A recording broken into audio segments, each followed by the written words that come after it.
हाँ?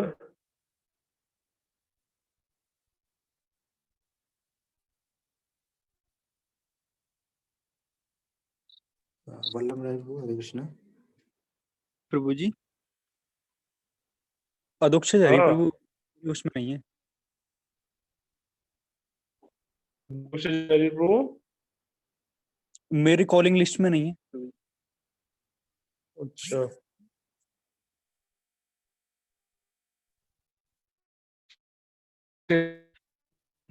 18 लोग हैं, और भी लोग आते थे इसमें, कुछ लोग हैं, कुछ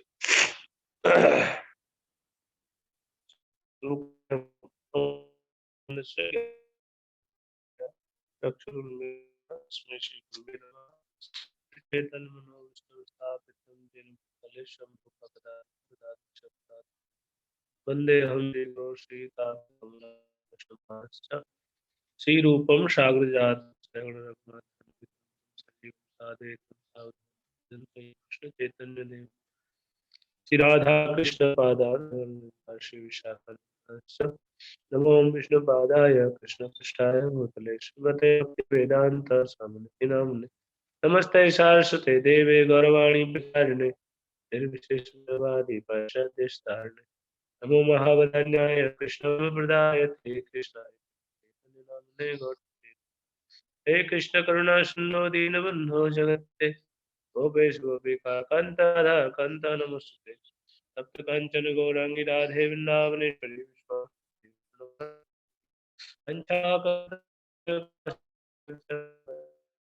कृष्ण नमः जय श्री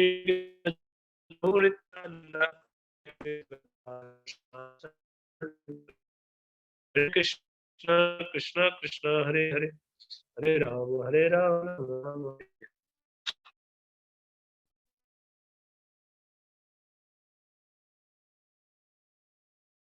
हरे कृष्ण। तो ये टॉपिक मैंने लिया था फर्स्ट ईयर के लिए, अभी recently, material life versus spiritual life. तो मैं सोचा कि ये तो सबके लिए है। हालांकि फर्स्ट ईयर को मैंने, फर्स्ट ईयर वाले लड़कों को जब लिया तो उसमें तो उनके हिसाब से ही बताना होता है, लेकिन भौतिक जीवन और आध्यात्मिक जीवन के अंतर को आप लोगों को ज्यादा समझने की जरूरत है ना। हमको जीवन को आध्यात्मिक रूप से जीना है, भौतिक रूप से नहीं। तो क्या मतलब अंतर है भौतिक और आध्यात्मिक जीवन में, है ना, इसको हमको समझना पड़ेगा। तो भौतिक जीवन का मतलब होता है दोष है उनके आज्ञा का पालन करना, है ना। काम, क्रोध, लोभ, अहंकार, ईर्ष्या, ये जो दोष हैं इनकी आज्ञा का पालन करना। और भौतिक जीवन को पवर्ग भी बोलते हैं, प फ ब भ म। पवर्ग का मतलब होता है, प मतलब कठोर परिश्रम। भौतिक जीवन का ये मतलब है कि जीने के लिए कठोर संघर्ष, बहुत मेहनत करनी पड़ती है। बस परिश्रम, पैसे फेन, इतना मेहनत करनी पड़ती है मुंह में झाग आ जाए। जैसे घोड़ा जब दौड़ता है तो उसके बाद उसके मुंह में झाग आ जाता है, ऐसे ही कहने का अर्थ है कि पूरा ताकत लगा के मेहनत करती है। ब फ और ब से बंधन, और संसार में जो कहा जाता है जी, तो ब से बंधन और भय, भय से भय, डर, तो फियर। तो भौतिक जगत में हर कोई व्यक्ति भयभीत है और उसका भय भय हमेशा रहता है, और भय से बचने के लिए वो कई तरह से प्रयास करता है, लेकिन भय से कभी बच नहीं पाता। तो प से परिश्रम, ब से बंधन, प से परिश्रम, फ से फेन, फेन मतलब झाग, और ब से बंधन, और भय से भय, डर, और मैं फाइनली मृत्यु, है ना। और ये चक्र है, इसको बोलते हैं पवर्ग, प फ ब भ म, पवर्ग। तो भौतिक जीवन है पवर्ग, और आध्यात्मिक जीवन है अपवर्ग, इसका उल्टा है। आध्यात्मिक जीवन में कठोर परिश्रम नहीं, जीवन के लिए, जीने के लिए बहुत ज्यादा संघर्ष करने की जरूरत नहीं है। आदमी अपनी आवश्यकताएं कम कर लेता है और कम ही होती है आवश्यकता, अनावश्यक रूप से आवश्यकताएं बढ़ाते हैं हम। अदरवाइज हमारे जीने के लिए बहुत ज्यादा आवश्यकताएं नहीं है हमारी। तो कठोर श्रम, केवल जीने के लिए कठोर श्रम करने की जरूरत नहीं। हालांकि भक्त भी कठोर परिश्रम करते हैं, लेकिन जीवन, भौतिक जीवन के लिए, पैसे कमाने के लिए, केवल जीवन जीने के लिए, सुख सुविधाएं जुटाने के लिए इतना कठोर श्रम नहीं करते गधे की तरह। तो कठोर परिश्रम नहीं है। और जो है फिर जब कठोर श्रम नहीं होगा तो झाग भी नहीं आएंगे, है ना। झाग आते हैं क्यों? कठोर श्रम करते हैं, इससे झाग आते हैं, फैन आता है। और बंधन, आध्यात्मिक जीवन मतलब बंधन से मुक्त। आध्यात्मिक कार्य हमको बंधन से मुक्त करते हैं। जो बंधन, भौतिक कार्य हमको बंधन में बांधते हैं और आध्यात्मिक कार्य हमको बंधन से मुक्त करते हैं। कार्य तो दोनों ही करते हैं, बहुत कर्म दोनों ही हैं। जो है एक सकाम कर्म है, एक जो है विकर्म है और एक अकर्म है। आध्यात्मिक जीवन में जो कर्म है वो अकर्म कहलाते हैं। उनसे कोई बंधन उत्पन्न नहीं होता, बल्कि वो पुराने बंधन को काटते हैं, है ना। और सकाम कर्म करते हैं संसार में लोग, इसलिए वो बंधन में बंधते चले जाते हैं। या विकर्म करते हैं तो पाप का परिणाम भोगना पड़ता है आगे जाके। विकर्म का मतलब पाप। तो इस तरह से जो है आध्यात्मिक जीवन में जो बंधन उत्पन्न नहीं होता, कर्म उल्टा बंधन खुलता है आध्यात्मिक जीवन में कर्म करने से। और भय तो बिल्कुल नहीं होता। जैसे भजन है, गोविंद दास जी बोलते हैं, भजहु रे मन श्री नंद नंदन अभय चरण बिंद रे। अगर नंद नंदन का भजन करेंगे तो सबसे पहले जो है ये परिणाम ये होगा कि हम भय से मुक्त हो जाएंगे। फियर अगर है मतलब आपकी भक्ति कमजोर है, सीधा सीधा अर्थ है। कोई तरह का फियर नहीं होना चाहिए। जब भगवान की भक्ति कर रहे हैं तो डर किस चीज का भाई, है ना। डर के लिए कोई स्थान नहीं है। भगवान का नाम इतना पावरफुल है कि यद विवेति स्वयं भयम, आपन संस्कृति घोरा यन्ना गृणन तो ततो सद्य विमुच्येत यद विवेति स्वयं भयम। भागवत में बताया गया है कि भगवान का नाम अगर कोई विवश होके, मजबूर होके भी ले ले तो भी इतना शक्तिशाली है कि तुरंत भय से मुक्त कर देता है। हैं? क्यों? क्योंकि भय भी भगवान के नाम से भयभीत रहता है। यद विवेकी स्वयं, भगवान के नाम से भय भयभीत रहता है।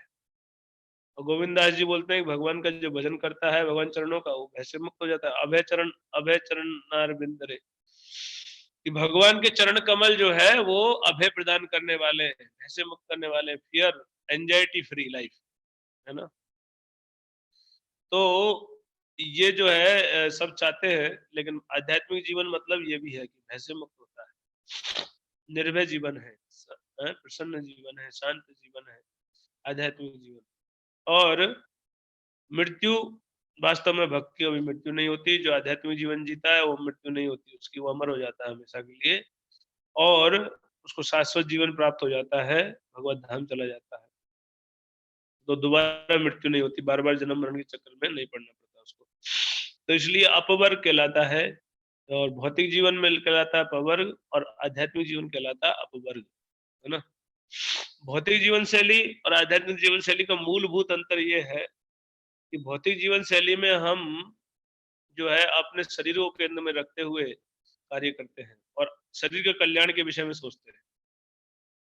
क्योंकि हम सोचते हैं कि हम शरीर है और हम क्या करते हैं कि हम शरीर के कल्याण को ही प्राथमिकता देते हैं। कोई लाख भले ही समझाए लेकिन समझते नहीं है। हम लोग इतने माया के द्वारा मोहित हैं, अज्ञान में गिरे हुए इस तरह से कि हम शरीर को ही आत्म समझते हैं, खुद समझते हैं। शरीर के आत्मा के अस्तित्व को हम मान, भले ही बोल लें, बातें कर लें, लेकिन मानते नहीं, स्वीकार नहीं करते। लेकिन सत्य यह है कि हम लोग शरीर नहीं है, आत्मा है, और आत्म कल्याण के लिए तो विचार ही नहीं है। और जो शरीर, जितनी भी आसक्तियां हैं, जितनी बंधन है, वो सब शरीर के लिए, सारा शरीर के स्तर पर हो रहा है। इसीलिए बाहर से सब करते हैं लेकिन जो है अंदर कोई फर्क नहीं पड़ता, क्योंकि आधार ही गलत है। भक्ति की एबीसीडी है पदार्थ और आत्मा में अंतर को समझना। हम समझ भले लिए हो लेकिन अप्लाई बिल्कुल नहीं करते। हम जैसे थे वैसे ही हैं, वैसे ही व्यवहार करते हैं, इसीलिए कोई प्रभाव भी नहीं होता, उपदेशों का भी कोई प्रभाव नहीं होता, पर जो अभ्यास करते हैं उसका भी कोई प्रभाव नहीं हो रहा है ना। तो कारण क्या है? कारण यही है कि हम लोग जो है अपने आप को शरीर ही मानते हैं और दूसरों को भी शरीर ही मानते हैं, है ना। हम ये नहीं मानते, भगवान बता रहे भले ही कृष्ण भगवान ने बोला होगा, लेकिन मैं ज्यादा समझदार हूँ, है ना। मैं जानता हूँ, ये तो कहने की बातें हैं, कोई आत्मा ठीक है, आत्मा है, लेकिन लेकिन बोल के, और वही शरीर, है ना। शरीर के लिए ही करना है, जो करना है शरीर के लिए करना है, शरीर के लिए सुख भोगूंगा, ये आसुरी मनोवृत्ति है? मैं ये करूंगा वो करूंगा, है? भगवान बोलते हैं ना आसुरी स्वभाव, तो ये मनोवृत्ति हमारे अंदर भी है, और शरीर को ही केंद्र में रख के कार्य करते हैं, ये भौतिक जीवन है। और आध्यात्मिक जीवन क्या है?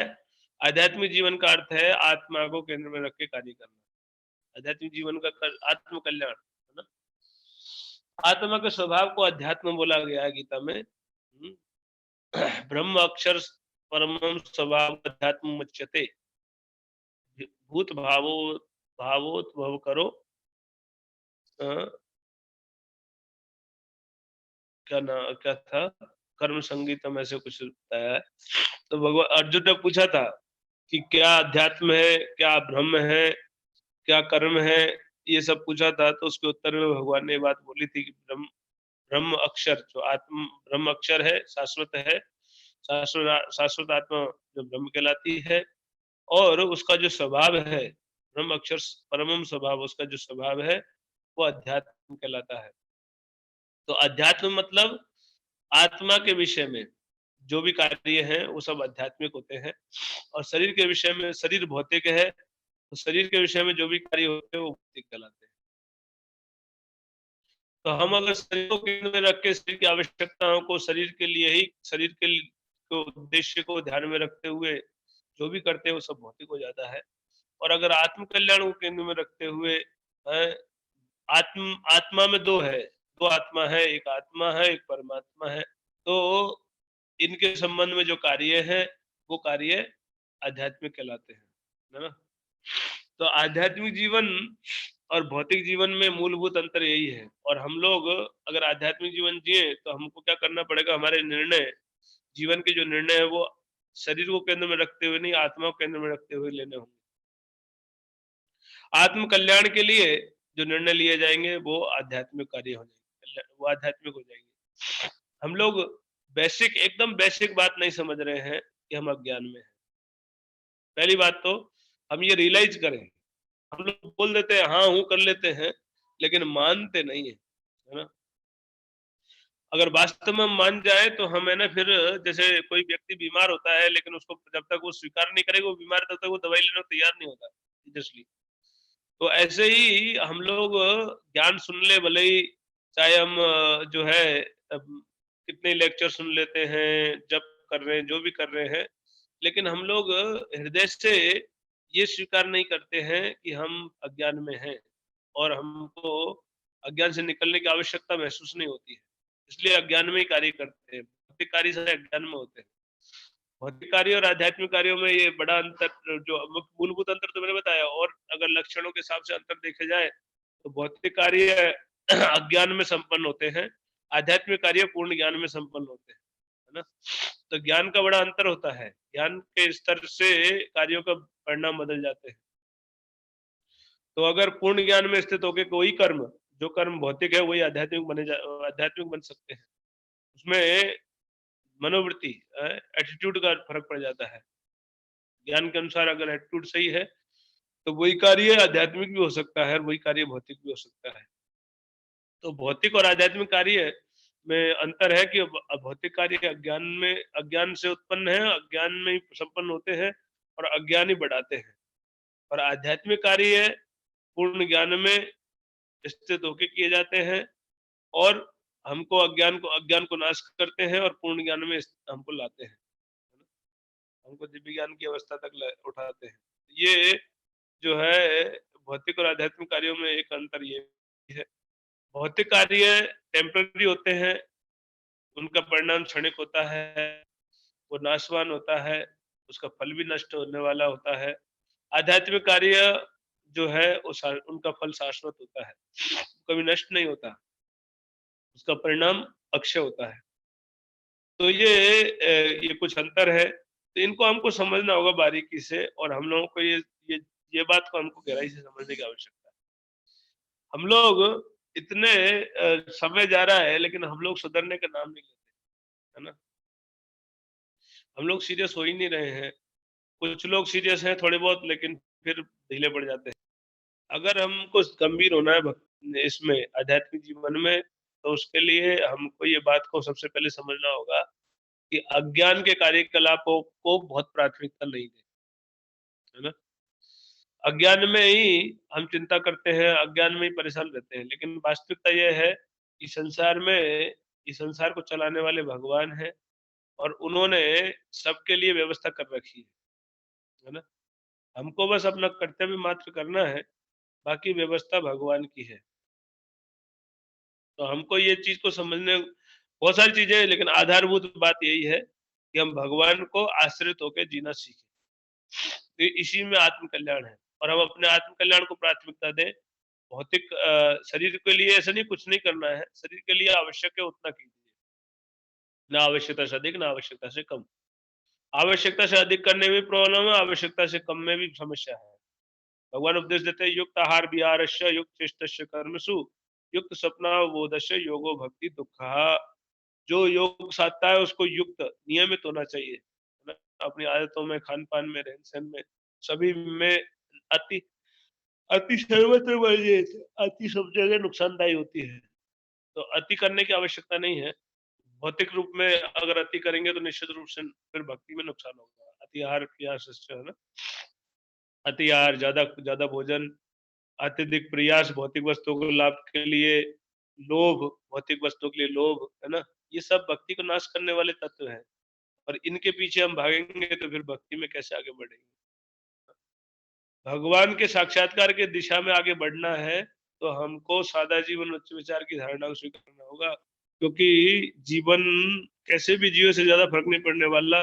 शरीर को भले ही खूब तेल मालिश करो, मसाज करवाओ, बहुत जिम जाओ, है ना, कुछ भी करो, लेकिन अंत इसका क्या होना है?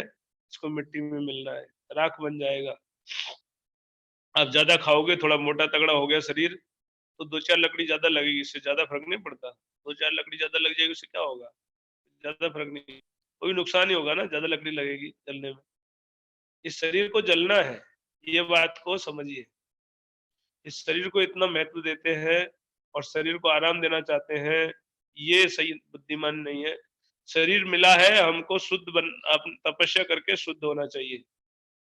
शरीर का उपयोग करना चाहिए भगवान की सेवा में, जिसके द्वारा अपने अस्तित्व को शुद्ध किया जाए। ऐसे कर्मों में शरीर को लगाना चाहिए जिससे हमारा अस्तित्व शुद्ध हो। इसीलिए जो है ऋषभ देव जी बोलते हैं, नायम देहो देहो बाजान निर्लोके कष्टान कर्मान अर्हति बिड़बुजान। ये तपो दिव्यम पुत्र का जेन सत्वम शुद्धे यस्मात् ब्रह्म सौख्यम अनंतम। क्या बोलते हैं ऋषभ देव जी? कि तपो दिव्यम पुत्र का जेन सत्वम नायम देहो देहो भाजान निर्लोके। इस मनुष्य जीवन में ये जो देह है, मनुष्य जो देह मिला है, ये बहुत दुर्लभ है, और ये इसके लिए नहीं है, किसके लिए? बिड़ बुझान। ये सुअर के समान मल खाता है ना सुअर, ऐसे खर्च करने को नहीं है। क्यों भाई सुअर का नाम क्यों ले रहे हैं? क्योंकि सुअर की फिलॉसफी क्या है? सुअर की फिलॉसफी ये है, सुअर का जीवन दर्शन ये है कि सुअर जो है पहले तो खाना ढूंढता है, गंदगी ढूंढता है ना? अब गंदा खाएगा, दबा के गंदा खाएगा, फिर उसके बाद काम भोग है, फिर सुअर ही ढूंढेगा है। फिर जो है काम उपभोग करेगा, और काम भोग करने के बाद वो फिर नाली में पड़ा रहता है ना? और सोचता है कि यही आनंद है जीवन का, पड़े रहेगा। तो ये जो जीवन दर्शन है, ये स्वर्ग का जीवन दर्शन है कि संसार में लोग गंदा संदा खाएंगे, उल्टा पुल्टा खाएंगे, और खूब सेक्स भोगना चाहेंगे, और उसके बाद जो है गंदगी में पड़े रहेंगे, है ना, आलस्य में। तो ऐसा जीवन जो है स्वर्ग का जैसा जीवन है, और कलयुग में ज्यादातर यही जीवन दर्शन को लोग फॉलो कर रहे हैं। कलयुग में लोगों की जीवन शैली ऐसी है, बिल्कुल स्वर्ग के जैसी, है ना? गंदा खाते हैं, गंदगी में रहते हैं और आलस्य में पड़े रहते हैं और खूब काम सेक्स को खूब एंजॉय करना चाहते हैं। तो ये जीवन शैली जो है इसके लिए मनुष्य जीवन नहीं है। नायम देव देव बाजार निर्लोके कष्टान कर्मान रहती जान। ये ईश्वर के जैसे जो है जीवन मत जियो, सुअर मत बनो। सीधा सरस्वती जी बोले सुअर मत बनो, डोंट बिकम लाइक पिग्स। मनुष्य जीवन मिला है, इसको सुअर की तरह खर्च मत करो। क्यों? तो क्या करो? तपो दिव्यम पुत्र कहा कि मेरे पुत्रों तपस्या करो। किस लिए तपस्या करो? दिव्य दिव्य चीज के लिए। भौतिक चीजों के लिए तपस्या करते हैं, भौतिक लाभ के लिए भी तपस्या की जाती है, बहुत तपस्या लगती है, बहुत श्रम लगता है। और तपस्या का मतलब होता है वॉलेंटरली एक्सेप्टिंग इनकन्वीनियंसेस, स्वेच्छा से असुविधाएं स्वीकार करना अपने आत्म कल्याण के लिए, वो तपस्या है। भौतिक जीवन के लिए तपस्या करने के लिए नहीं कहा जाता। भौतिक अपनी सुविधा भौतिक सुविधा प्राप्त करने के लिए बहुत कठोर श्रम करते हैं और उसमें तपस्या जो लगती है वो वास्तविक तपस्या नहीं है। तपस्या की जानी चाहिए दिव्य दिव्य दिव्य मतलब तीनों गुणों से परे आत्मा के कल्याण के लिए तपस्या की जानी चाहिए, है ना। उससे क्या होगा? ये न सत्वम शुद्धयेत। तपस्या का लक्ष्य है कि अपनी सत्ता को शुद्ध करना। सत्ता सत्ता मतलब अपने एग्जिस्टेंस को प्यूरिफाई करना, आत्म साक्षात्कार की दिशा में आगे बढ़ना, है ना। हम लोग शरीर के ही स्तर पे आगे बढ़ते जाएं, शरीर को अब डेजिग्नेशन पहले से ही बहुत है और ऊपर से और डेजिग्नेशन ले लिया। अभी पहले तो स्टूडेंट थे, अब जो है अधिकारी बन गए हैं, नहीं तो कोई प्रॉपर्टी के मालिक बन गए हैं, फिर जो है पत्नी पत्नी के मालिक, पति के बच्चों के मालिक। ये सब डेजिग्नेशंस हैं और ये डेजिग्नेशन लेते जा रहे हैं और उलझते जाएंगे और ज्यादा उलझते चले जाएंगे, है ना। लेकिन वास्तविकता ये है कि हमको भक्ति सही से तपस्या करनी चाहिए। किस लिए? जो भक्ति कार्यों को अपनाना चाहिए जिससे कि हमारी सत्ता शुद्ध हो। यस्म है तपो दिव्यम पुत्र का जैन सत्वम शुद्ध है, तो उससे सत्ता शुद्ध होगी, एग्जिस्टेंस प्यूरिफाई होगा। ये डेजिग्नेशन से शुद्ध होना ही शुद्धिकरण है। हम लोग अपने आप को शरीर मानते हैं और शरीर समेत बहुत सारी डेजिग्नेशन हमने ले ली है और लेते जा रहे हैं, और यही अशुद्धि है वास्तव में, है ना। लेकिन जैसे ही हम ये समझ जाएंगे हम शरीर नहीं है, ना ही हम हमारी कोई पहचान है संसार में और हम इस संसार से है ही नहीं, ये बात को हम ठीक से समझ जाए तो काफी हद तक शुद्धिकरण हो जाता है। लेकिन हम लोग ये बात समझने का मतलब है इस पे आचरण करना, तो ये हम समझते नहीं है ना आचरण करते हैं। हम लोग तो सोचते हैं कि इधर ही बसेंगे, यही जगह है, ये मेरा घर है, ये मेरे पत्नी है, ये मेरे बच्चे हैं और ये मेरा परिवार है। अ, ये जो मैं और मेरा यही तो माया है। जनस्य मोहो अयम अहम ममेति। मैं और मेरा का जो भाव है ये भगवान और भगवान का जब होना चाहिए।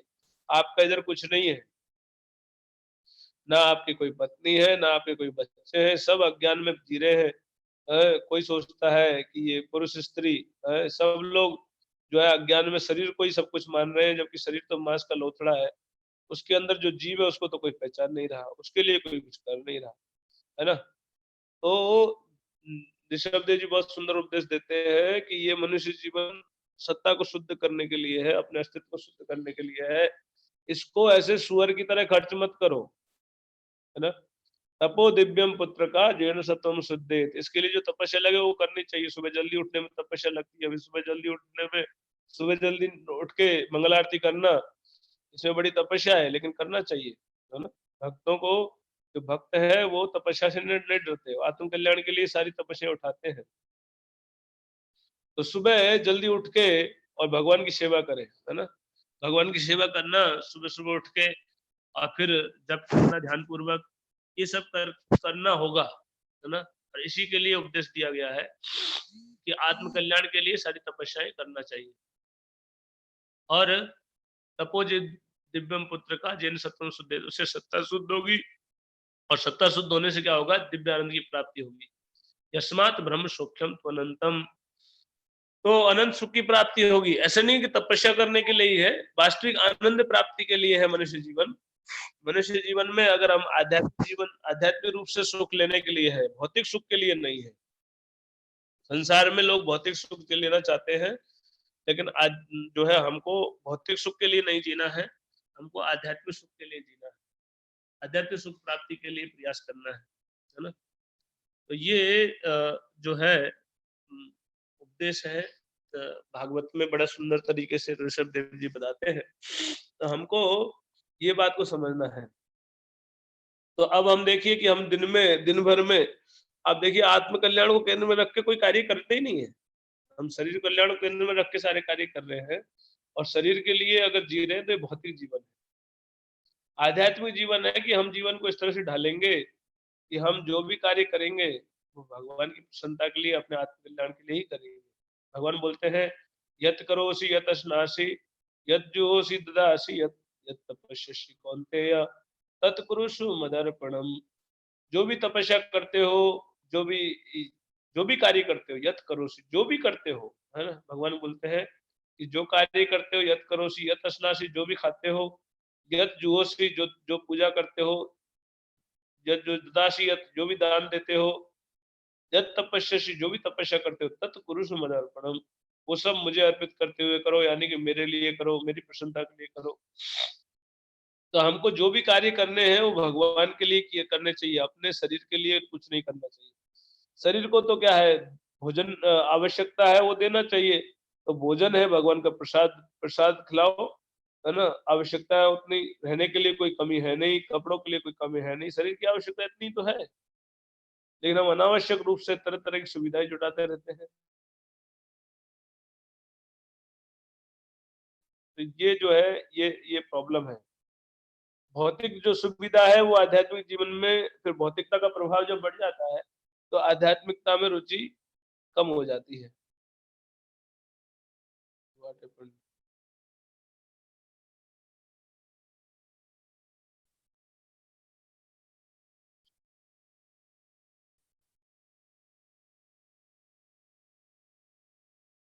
हरे कृष्णा। भौतिक और आध्यात्मिक, है ना। तो भौतिकता का जब प्रभाव बढ़ जाता है तो उतना ही आध्यात्मिकता का प्रभाव कम हो जाता है। भले ही आप कर रहे हो, लेकिन माला में, कथा में, पढ़ने में, इनमें रुचि कम हो जाएगी। जब आप भौतिक ज्यादा लग्जरी में जिएंगे ना, मेटेरियली शरीर को बहुत आराम देंगे, तो आपको जो है आध्यात्मिक जीवन में रुचि कम हो जाएगी। तो इसलिए बहुत जरूरी है कि हम आध्यात्मिक लग्जरी में जिए, है ना। स्पिरिचुअल लग्जरी समझ रहे हैं? स्पिरिचुअल लग्जरी है सुबह 4:30 बजे मंगल आरती, है ना, और डेली भागवत कथा, डेली 1 घंटा बुक रीडिंग, 2 घंटा नाम जप ध्यान पूर्वक, कीर्तन में भाग लेना, भक्तों का संग करना, ये सब स्पिरिचुअल लग्जरी है ना। और भौतिक लग्जरी क्या है? भौतिक लग्जरी है 10 बजे तक सोएंगे बिस्तर में और मुलायम बिस्तर, और जो है काम भोग की सुविधा, पूरा सेक्स लाइफ एंजॉय करना चाहते हैं, और खाने में तरह तरह के व्यंजन, बहुत बहुत तरह के पकवान, बहुत तरह की डिशें, और जो है जो है परिवार, बच्चे, रिश्ते नाते, बड़े बड़े जो है दिखावटी जीवन, लोगों के बीच में शो शो करना, कि मैं बड़ा महान हूँ भौतिक रूप से, और लोग हमारी प्रशंसा करें, लोग हमको सम्मान दें, मेरा नाम हो, ये सब, ये मटेरियल लग्जरी है ना। अच्छा पहनने के लिए तरह तरह के फैशनेबल डिजाइन के कपड़े, ये सब मटेरियल लग्जरी है। तो मटेरियल लग्जरी में जिएंगे कि स्पिरिचुअल लग्जरी में जिएंगे, ये आपको डिसाइड करना है ना। स्पिरिचुअल लग्जरी है सादा जीवन उच्च विचार। ये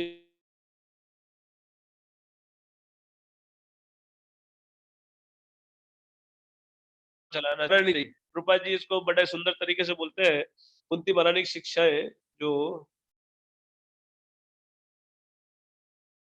कुंती महारानी की शिक्षाएं किताब लिखी है, उसमें रूपा जी बताते हैं, अगर आपने पढ़ा हो तो, कि जैसे बुखार होता है ना, उसको कम करने की जरूरत है, बुखार बढ़ाने की जरूरत, बढ़ाओ नहीं। जैसे किसी को मान लो 102 डिग्री बुखार आ रखा है, तो वो चाहेगा कम करना है कि उसको बढ़ाना चाहेगा कि नहीं मेरा बढ़ के 105 हो जाए, 106 हो जाए? ऐसा कोई प्रयास करता है? आवाज कट हो रही है, लेकिन अभी तो आ रही होगी। बीच में कट रही थी, मैसेज आया था इसलिए। हाँ। तो जो है, कोई भी अगर बुखार आ गया तो बुखार को कोई बढ़ाना नहीं चाहता, उसको कम करना चाहेगा, है ना। और कम करके एक पर्टिकुलर टेम्परेचर तक, जीरो भी नहीं करना, ऐसा नहीं उतार दो पूरा ही बुखार। तो ये निराकारवादी जो होते हैं या जो त्यागी होते हैं वो बोलते हैं कि सारा सारा माया है, लेकिन ऐसा नहीं है। हमको जितना आवश्यकता है उतना, जितने में काम चल जाए, है ना।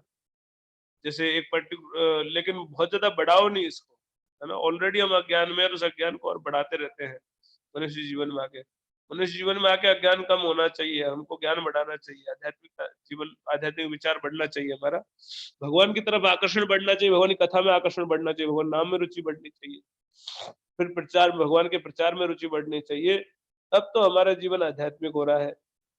और अगर हमारा भौतिक भोग में ही रुचि बढ़ रहा है, भौतिक तरह से हम आकर्षित हो रहे हैं, काम भोग और ये काम क्रोध लोभ आदि बढ़ते जा रहे हैं, ये कम नहीं हो रहे हैं, तो मतलब हमारा भौतिकता का ही प्रभाव बढ़ रहा है। तो हमको ये देखना है, इसके लिए पहली आवश्यकता है हम भक्तों का संग अधिकाधिक करें। भक्तों का संग बहुत शक्तिशाली है।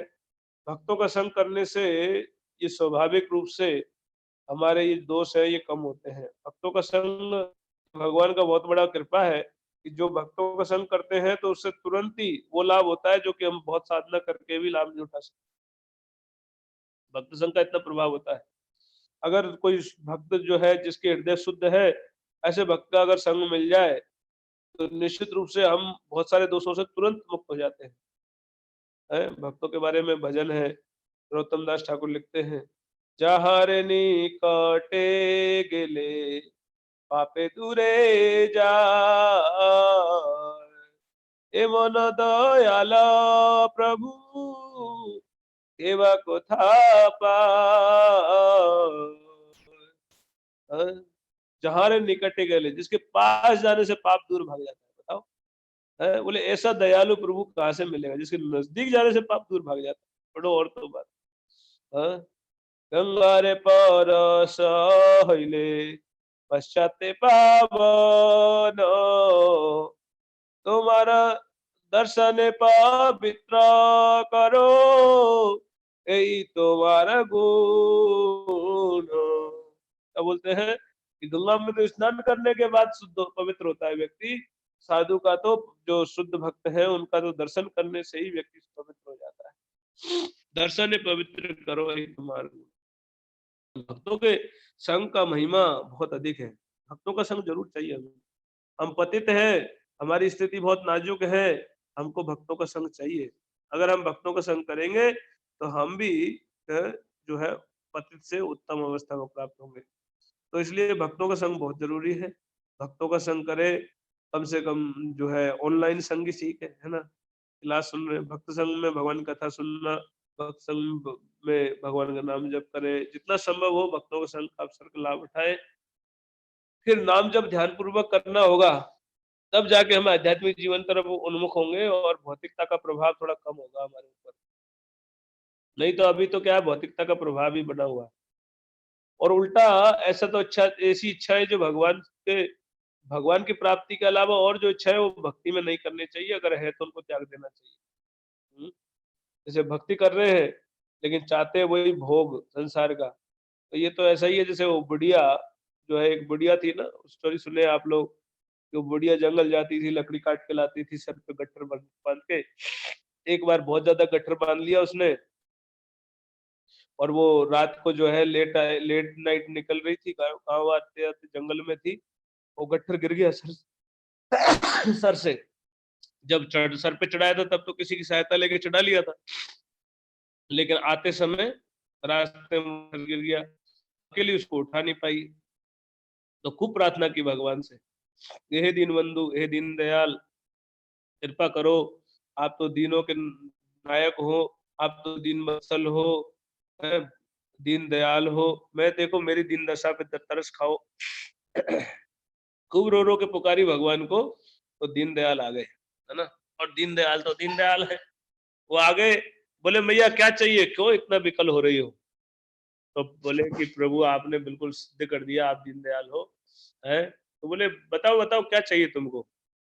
कि प्रभु ये जो गट्ठर है वो सर से गिर गया है, ये मेरे सर पे रख दीजिए, मैं रख नहीं पा रही हूँ, है। तो दीनदयाल ने इशारा किया, उनके तो तुरंत सर पे चला गया गट्ठर। कि भैया और कुछ, प्रभु बस आपने प्रूव कर दिया कि आप दीनदयाल हो, है, बहुत बहुत धन्यवाद प्रभु। और भगवान चले गए, है ना। तो ऐसे ही हम लोग ऐसे ही कर रहे हैं। हम लोग क्या कर रहे हैं, ये माया का जो गट्ठर है इस सर पे धो रहे हैं, और कुछ गिर जाता है तो भगवान से रोते हैं, अरे प्रभु मेरा ये छूट गया, मुझे दे दो, ये चाहिए वो चाहिए। अरे आत्म कल्याण के लिए सोचो। है? भौतिक चीजों के लिए भजन कर रहे हैं, ये महामूर्खता है। हालांकि वो भी अच्छा है नहीं करने से, लेकिन सबसे बढ़िया नहीं है। सबसे उत्तम ये है कि अपने आत्म कल्याण के लिए, अपने आध्यात्मिक उन्नति के लिए, अपने सेल्फ रिलेशन के लिए, खुद को देख जानने के लिए। अरे हम खुद को नहीं जानते, और छोड़ो बात है। we think that we are very intelligent person, but we do not know who we are। आत्मा है, बोले आत्मा है, वो सुन लिया है, लेकिन जानते हैं क्या हम आत्मा है? शरीर मानते हैं अपने आप को। ये सेल्फ रिलेशन होना चाहिए।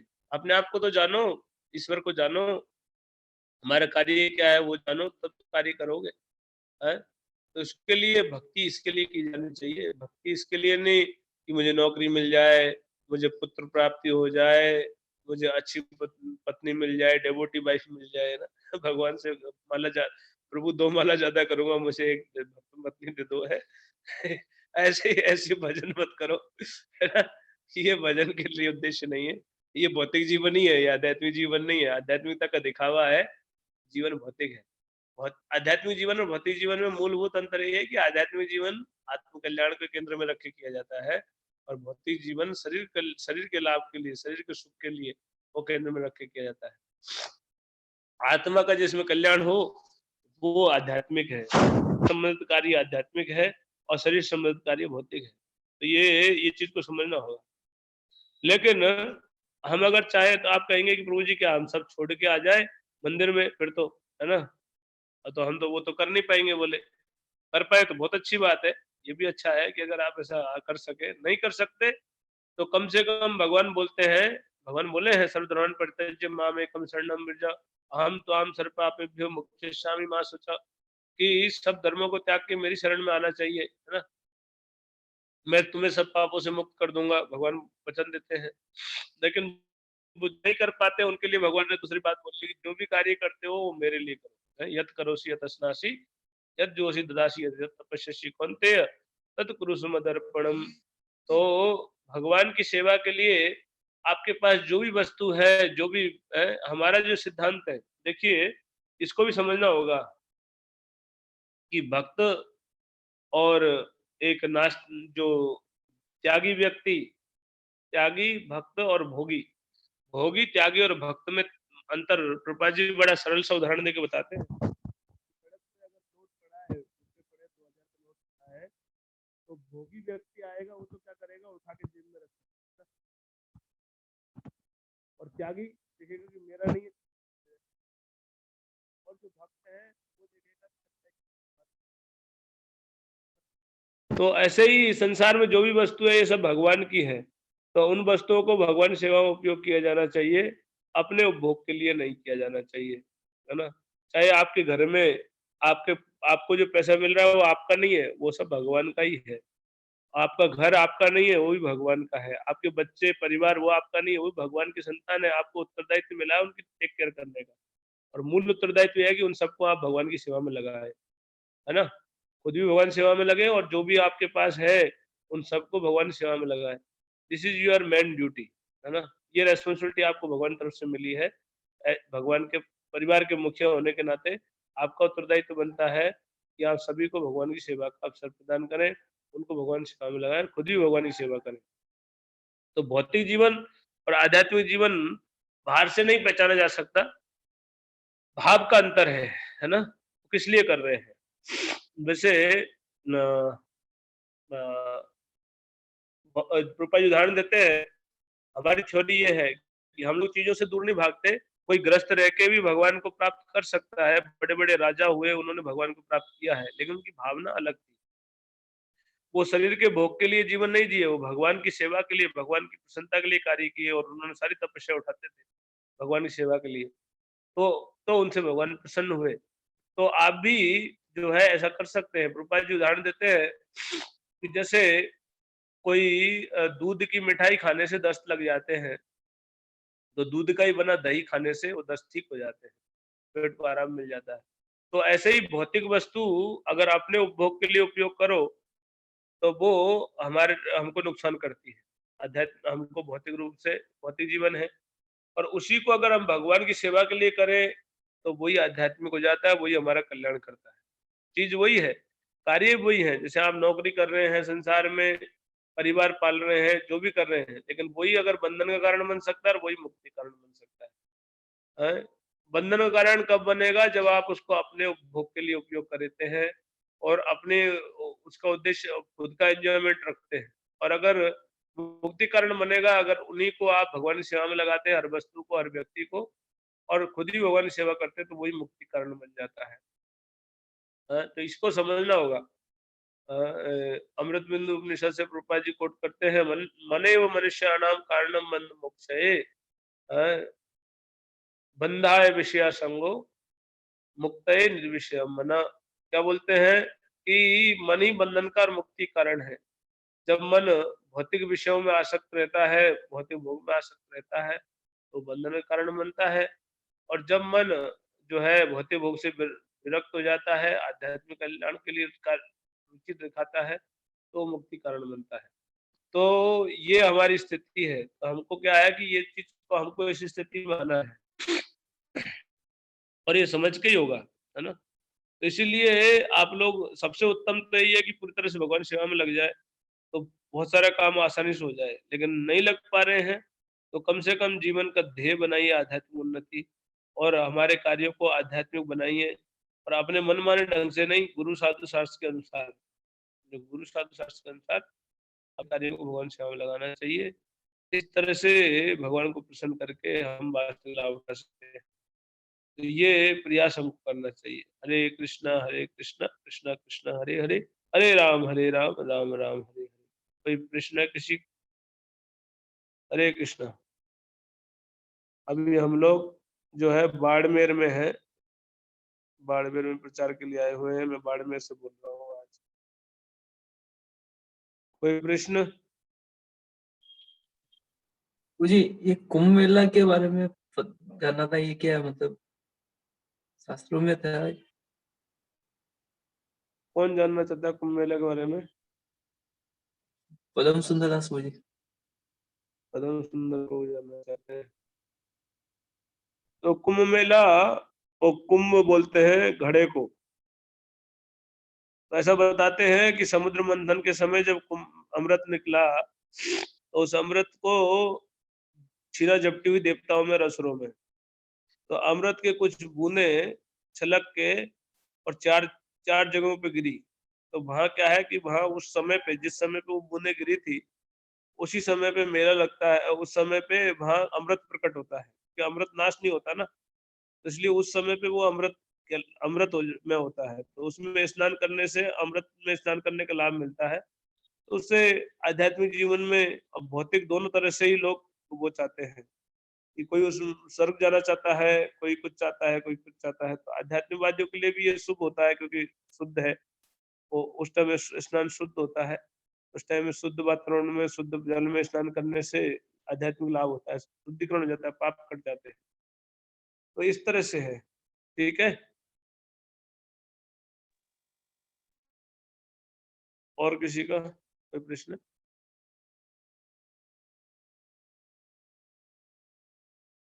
हरे कृष्ण। किसी का और प्रश्न? किसी का?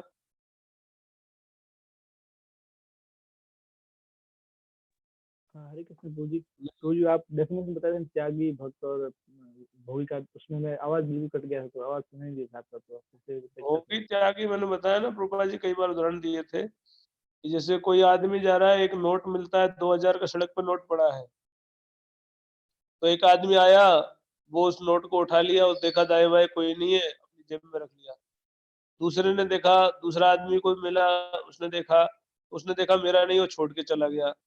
और तीसरा जो है, उसने देखा कि अरे ये नोट पड़ा है, किसी का तो होगा, उसने उठा लिया, लेकिन वो ढूंढने लगा किसका है, और जिसका था उसको ढूंढ के दे दिया, है ना। क्योंकि जो जिसका गिरा था वो भी ढूंढ रहा था, उससे पूछा भाई तुम क्या क्या ढूंढ रहे हो, मेरा पैसा गिर गया, कितना था, कितना था, तो वो समझ गया किसी आदमी का, उसको दे दिया। तो ऐसे तीन तरह के लोग होते हैं। एक व्यक्ति संसार में जो वस्तुएं पड़ी है उनको भोगना चाहता है स्वतंत्र रूप से, तो वो तो हो गया भोगी। और दूसरा व्यक्ति जो वो सोचता है कि अरे संसार में, मैं संसार का नहीं, मैं आत्मा हूँ और इस संसार में जो भी वस्तुएं वो मेरी नहीं है, इसलिए मैं वो सबको छोड़ देता है, सबको माया का रूप समझ लेता है और सबको त्याग देता है। लेकिन भक्त जो होता है वो जानता है कि सब चीजें भगवान की हैं, उनको भगवान की सेवा में लगाना चाहिए। तो इसलिए भक्त ना तो भोग करता है ना त्याग करता है। वो क्या करता है कि वो वस्तुओं को भगवान सेवा में उपयोग करता है। इसीलिए हमारा सिद्धांत है यूटिलिटी इज द प्रिंसिपल। हमारा सिद्धांत है हम वस्तुओं को भगवान सेवा में उपयोग करने से मतलब रखते हैं। जो वस्तु भगवान सेवा में उपयोग हो सकती है हम उसको भगवान सेवा में उपयोग करते हैं, और जो नहीं हो सकती शास्त्र में बनाई है तो हम उसको उपयोग नहीं करते। गुरु साधु शास्त्र के अनुसार हम ये करते हैं। जैसे जो नशीली चीज है भगवान को अर्पित नहीं हो सकती तो हम उनको त्याग देते हैं, लेकिन जो चीजें भगवान को सेवा उपयोग हो सकती है हम उनको उनको भगवान सेवा में लगाते हैं, उनको भगवान सेवा में अर्पित करते हैं, तो हम त्यागते नहीं हैं उनको। इस तरह से हमारा दर्शन ये है। और कोई? गुरु जी जो छह छह बताई थी ना आपने, छह उनके दोष। बारे में, हाँ तो वो क्या है? एक बार आपने भोग के बारे में तो बताया था, और इसके अलावा? Who is speaking? गुरु जी विकास। हाँ, तभी मैं सोचा ये पता नहीं। छह दोष है काम। काम काम मतलब तरह तरह की भौतिक भोग की इच्छा है ना। उसमें प्रमुख इच्छा है सेक्स भोग करने की इच्छा। उसके अलावा और भी जो भी भौतिक भोग की इच्छा है वो सब काम के अंदर आती है। भोगने की इच्छा है ना, काम। क्रोध, क्रोध तो सब जानते ही हैं। लोभ, लोभ जानते हैं, बहुत और चाहिए, इसका एंड नहीं होता। काम क्रोध लोभ। अहंकार है ना, मद मतलब अहंकार। और जो है आसक्तियां, मोह, आसक्तियां भौतिक चीजों से, परिवार से, वस्तुओं से, सबसे मोह, आसक्ति। और ईर्ष्या है ना, द्वेष। ये छह दोष है, इनकी सेवा करते हैं सभी लोग संसार में। जो भगवान सेवा नहीं करते वो इनकी सेवा को करते हैं। ठीक है। यस गुरु जी। और कोई?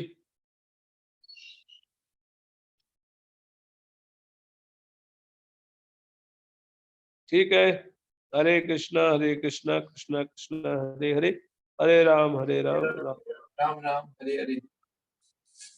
चलो, बहुत बहुत धन्यवाद आप सभी को, हम लोगों ने भाग लिया इसमें, सत्संग में। हरे कृष्णा। जगत गुरु श्री